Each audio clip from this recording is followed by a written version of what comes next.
राधे राधे। श्री बांके बिहारी मंदिर के बारे में तो आपने सुना ही होगा। वृंदावन स्थित बांके बिहारी मंदिर को लेकर कई मान्यताएं हैं। यहाँ देश विदेश तक से लोग बांके बिहारी जी की एक झलक पाने के लिए आते हैं। वैसे तो मथुरा वृंदावन में भगवान कृष्ण के बहुत सारे मंदिर हैं, लेकिन बांके बिहारी मंदिर की प्रसिद्धि अलग ही है। बांके बिहारी मंदिर कई रहस्य व चमत्कारों से भरा हुआ है। यहाँ भगवान कृष्ण की मूर्ति विराजमान है, वह बेहद चमत्कारी है। मान्यता है कि इस मूर्ति में एक नहीं बल्कि 2 प्राणों का वास है।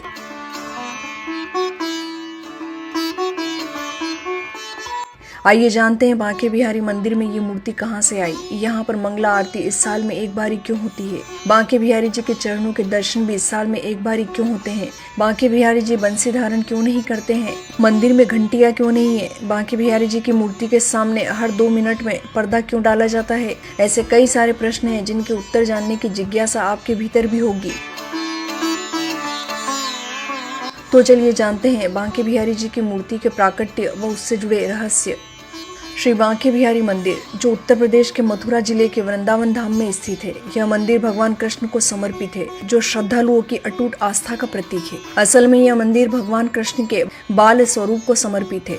मंदिर में श्री बांके बिहारी लाल जी की एक सुंदर मूर्ति है, जो त्रिभंग मुद्रा में खड़ी है। बांके शब्द का अर्थ है 3 स्थानों पर मुड़ा हुआ और बिहारी का अर्थ है सर्वोच्च आनंद लेने वाला। शुरू में इस मूर्ति को कुंज बिहारी के रूप में जाना जाता था, जिसका अर्थ है झीलों का आनंद लेने वाला। वास्तविकता में बांके बिहारी मंदिर की मूर्ति राधा कृष्ण का मिला जुला स्वरूप है, जो बेहद मनमोहक है। कहते हैं एक बार भरतपुर के राजा अपनी रानी के साथ बांके बिहारी मंदिर में दर्शन करने आए। रानी ने जब बांके बिहारी जी को देखा तो वो उनके मनमोहक रूप को बस देखती ही रह गई। रानी के भाव से ठाकुर जी यानी बांके बिहारी जी भी बेहद खुश हो गए और रानी के साथ ही जाने लगे। जब पुजारी जी ने यह देखा कि मंदिर में बांके बिहारी जी की मूर्ति नहीं है, तब उन्होंने बांके बिहारी जी से वापस मंदिर में चलने की विनती की। तभी से हर 2 मिनट के गैप पर बांके बिहारी जी के सामने पर्दा डालने की परंपरा शुरू हुई, जो आज भी निभाई जा रही है। मान्यता है कि कहीं बांके बिहारी जी किसी भक्त के प्रेम और भक्ति भाव में डूबकर उनके साथ न चले जाए, इसलिए बांके बिहारी जी के सामने बीच बीच में पर्दा डालकर भक्तों को उन्हें एकटक निहारने से रोका जाता है। ऐसा माना जाता है कि स्वामी हरिदास जी की सच्ची प्रार्थना से ही बांके बिहारी जी की मूर्ति यहाँ प्रकट हुई थी। इसकी भी बड़ी रोचक कहानी है। मान्यता है कि गुरु हरिदास जी भगवान कृष्ण को अपना आराध्य मानते थे। उनका संगीत पूरी तरह से भगवान कृष्ण को समर्पित था। वे भगवान कृष्ण की रासलीला स्थल निधिवन में बैठकर भक्ति गीत गाया करते थे। कहते हैं जब भी हरिदास जी कृष्ण की भक्ति में पूरी तरह से डूब जाते थे, तल्लीन हो जाते थे, तब भगवान कृष्ण उन्हें दर्शन दिया करते थे। एक दिन हरिदास जी के शिष्यों ने भी राधा कृष्ण जी के दर्शन करने की इच्छा जताई। तब हरिदास जी ने अपने शिष्यों की भावनाओं को ध्यान में रखकर भजन गाना शुरू कर दिया। कुछ देर बाद भगवान कृष्ण और राधा रानी ने उन्हें दर्शन दिए। इसके बाद भगवान कृष्ण और राधा रानी ने इसी स्वरूप में यहीं ठहरने की इच्छा रखी। अपने आराध्य के मुख से ये बात सुनकर हरिदास जी ने कहा, हे प्रभु, मैं तो एक संत हूँ, आपको तो जैसे तैसे रख भी लूंगा, लेकिन राधा रानी को कैसे रख पाऊंगा? यह सुनकर भगवान कृष्ण मुस्कुराने लगे और तभी राधा कृष्ण एकाकार होकर विग्रह रूप में प्रकट हुए। इसके बाद स्वामी हरिदास जी ने उस मूर्ति का नाम बांके बिहारी रख दिया। मान्यता के अनुसार बांके बिहारी का प्राकट्य मार्गशीर्ष मास की पंचमी तिथि के दिन हुआ था, इसलिए हर साल इस दिन वृंदावन में विशाल उत्सव मनाया जाता है। कहते हैं विग्रह रूप में भगवान के दर्शन करने से व्यक्ति की सभी मनोकामनाएं पूरी होती है। आपको ये जानकर बेहद हैरानी होगी कि बांके बिहारी जी के हाथ में बांसुरी नहीं है।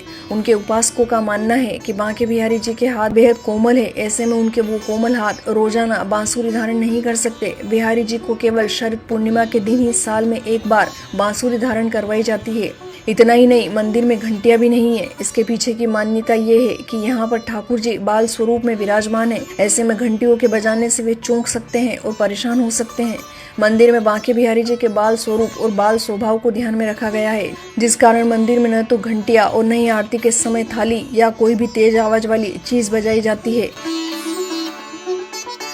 पौराणिक कथाओं के अनुसार बांके बिहारी जी रात के समय निधिवन के राज मंदिर में गोपियों के संग रास रचाने जाते हैं, जिसके बाद वे रात के तीसरे पहर में मंदिर लौटते हैं। चूंकि मंदिर में उनकी सेवा बाल रूप में होती है, इसलिए उन्हें सुबह देर से जगाया जाता है। यही कारण है कि यहाँ मंगला आरती नहीं होती है। यहाँ आरती की शुरुआत ठाकुर जी का श्रृंगार करके श्रृंगार आरती से होती है। हालांकि जन्माष्टमी के दिन बांके बिहारी जी का विशेष अभिषेक किया जाता है और रात 12 बजे के बाद मंगला आरती की जाती है। कहते हैं इस दिन वे निधिवन में रास रचाने नहीं जाते हैं। एक और रहस्य जिसे सुनकर आप हैरान हो उठेंगे किंतु ये रहस्य आज एक अनूठी परंपरा बन चुका है। ये कहानी है करीब 500 साल पुरानी। कहते हैं निधिवन में गुरु हरिदास जी रोजाना ही भगवान कृष्ण की भक्ति किया करते थे, उनकी सेवा करते थे। लेकिन एक समय ऐसा आया जब उन्हें आर्थिक तंगी का सामना करना पड़ा। जब वह एक सुबह उठे तो उन्होंने भगवान के श्री चरणों के पास एक स्वर्ण मुद्रा देखी। स्वामी जी ने उस स्वर्ण मुद्रा से ठाकुर जी की सेवा और भोग का इंतजाम किया। इसके बाद जब भी स्वामी जी के पास रुपए नहीं होते तो भगवान के चरणों से उन्हें स्वर्ण मुद्रा मिल जाती थी। स्वामी जी समझ गए कि ये उनके आराध्य देव की ही कृपा है, इसलिए उन्होंने एक दिन भगवान के चरणों को ढक दिया ताकि लोग मुद्रा की ओर आकर्षित न हो। इसके बाद ही से ये एक परंपरा बन गई। आज भी भगवान श्री बांके बिहारी जी के चरण पूरे साल नहीं दिखाए जाते हैं। केवल अक्षय तृतीया के दिन ही भक्तों को बांके बिहारी जी के श्री चरणों के दर्शन होते हैं। इस दिन उनके पैरों में पाजेब पहनाई जाती है, चंदन के गोले रखे जाते हैं और पूरे शरीर पर चंदन का लेप किया जाता है। मान्यता यह भी है कि स्वामी हरिदास जी ने भीषण गर्मी से ठाकुर जी को बचाने के लिए ही चंदन का लेप किया था। तभी से यह परंपरा आज भी निभाई जा रही है। आशा करती हूँ आपको ये वीडियो पसंद आई होगी। यदि आपको ये वीडियो पसंद आई तो प्लीज़ इसे लाइक, शेयर व कमेंट अवश्य ही करें। साथ ही सब्सक्राइब करना ना भूलें।